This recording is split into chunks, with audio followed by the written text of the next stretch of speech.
Welcome to China in Focus. I'm Tiffany Meier. Our top story: mass protests are breaking out daily in regions across China, and angry protesters have been spotted clashing with police officers. More on what's driving the social unrest. Harvard University is under a microscope over its cooperation with Chinese entities of concern. Lawmakers are pressing the Ivy League school to answer questions about military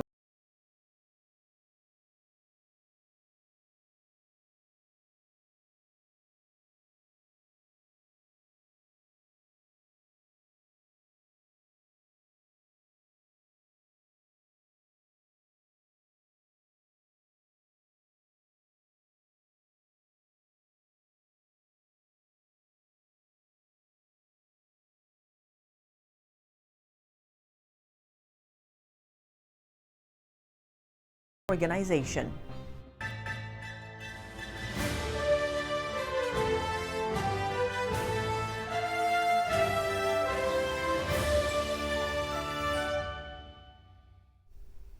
Mass protests are breaking out in several regions of China this month. They're driven by a number of grievances, and angry Chinese protesters have been seen clashing with police officers. In northern China's Hebei province, close to Beijing, thousands of villagers began a protest in front of local officials on Sunday. All of them had been forced to relocate after local authorities demolished their homes and took the land to build a state-owned airport. Now, resentment is bubbling over. The villagers took to the streets, voicing their dissatisfaction with the small apartments they were placed in as compensation. The protest has continued for more than a week. Over in southern China's Guangdong province, construction workers packed the office of one residential compound, complaining about overdue paychecks.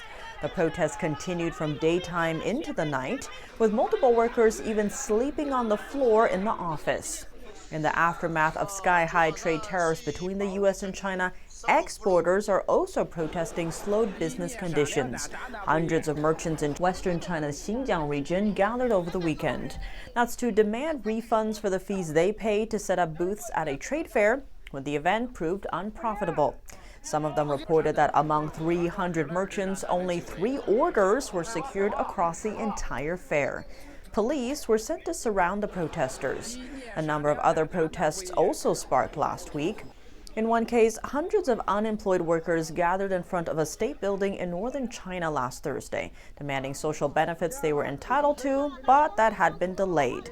Another protest was held by victims of investment fraud. In central China, hundreds of people were seen clashing with police officers on Wednesday. They said their hard-earned savings had been stolen after a company's executives conned them and disappeared with their investment money. Social unrest is rising across the board inside China. It's spurred on by poor economic conditions and suffering under the Chinese regime. We'll keep you updated as the situation develops. That's all for today's China in Focus on YouTube. You can catch the full episode on Beijing World every Tuesday. To watch, simply click the link in the description box down below or search China in Focus at beijingworld.com.